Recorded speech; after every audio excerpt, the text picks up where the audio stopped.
So, step one, am I actually fretting the 333, the 333 here to begin with on strings 1, 2, 3. Step two, without doing a hammer on, just putting your finger where it's gonna go without it being like all weird and shit and off to the side. Just going, here's this thing 333, here's this thing 334. I'm in classical thumb position, but this totally can be done in normal clutch, where a lot of people find it easier to be in this juxtaposition here and catch strings. But either way, it's just you get it here or you get it here. There we go. So just try to go and, knock them off to the side, knock them up too high, do that shit, whatever you gotta do. So, cool. And then and we are fretting the first string, we just haven't hit it yet. So we're gonna go over the left hand grips before I do the right hand stuff too. So we're just going. So think of that as section 1. And when you go to your ring finger, be sure your whole hand position doesn't change. That's not reach position either. It's just like that. So you can just chill rather than shifting your whole hand over to that whatsoever. And what's more, we're going to need to keep fretting the chord behind it. We do this because we're about to continue to use it. So there we go. That's something we do just fretting on strings 1, 2, and 3. Now we move up nominally to include string 4, so we can do this 7th chord thing, which we don't even process as I was at the 2nd fret. It's the same thing as going. I'm doing a little quick slide into position versus I was at the 2nd fret and then I ended up at the 3rd fret. If you start at the 3rd fret and then just move your hand without your thumb moving and like shit, like if you start here at the 2nd fret, your whole arm has to move. If you start where we just were, then you can maybe just do it like that. But either way, like whatever. So there we go. Now we're working on going, which is the 7th chord like we talked about. That's a major chord. We've got, so there we go. That's us. So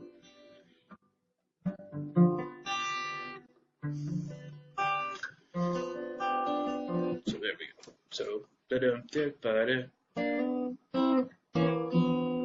and there we're hitting 1, 2, 3 strings. Cool.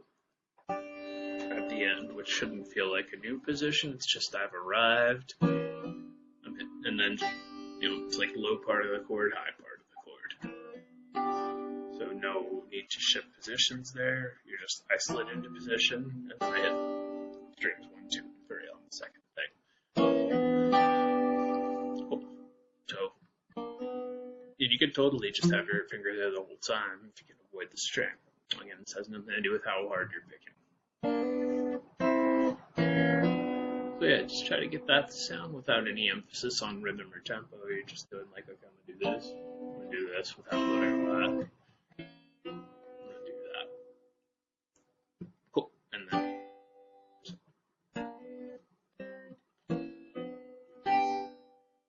And it is a little more staccato on the, which just means you stop pushing down for a second instead of it sounding like it's actually.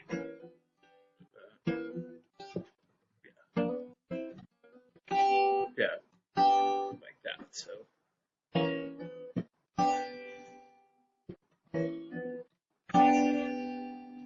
that's us.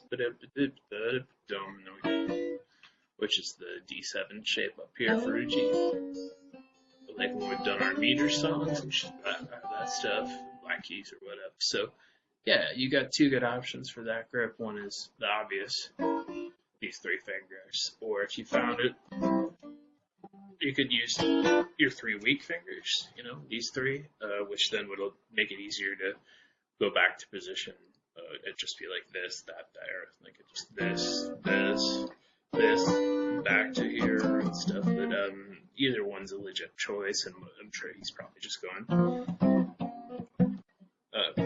just like I am, and you have to recover. But if we look at that, it's not that different a shape. You could still be touching the first string when you go, and it wouldn't change anything. But yeah, cool. So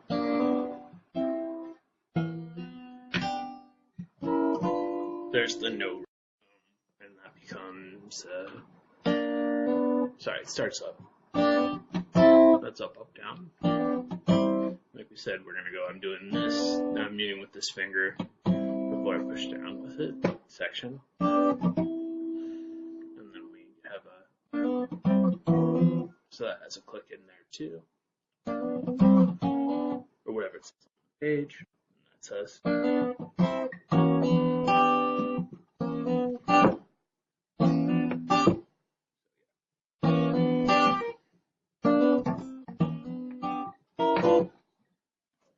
There we are.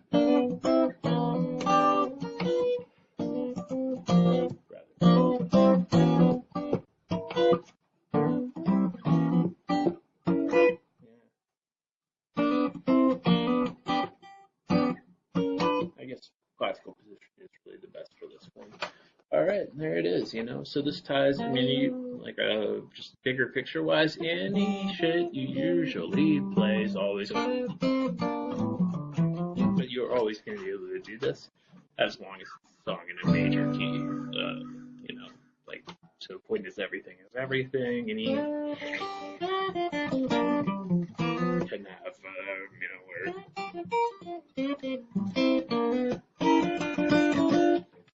So yeah, this is actually kind of lead guitar, left hand wise, and then right hand wise we've got percussive element to it as well. There you go. So yeah, starting positions, making sure you're somewhere where you're even likely to get everything to ring out. What's up? And I'll see you next week.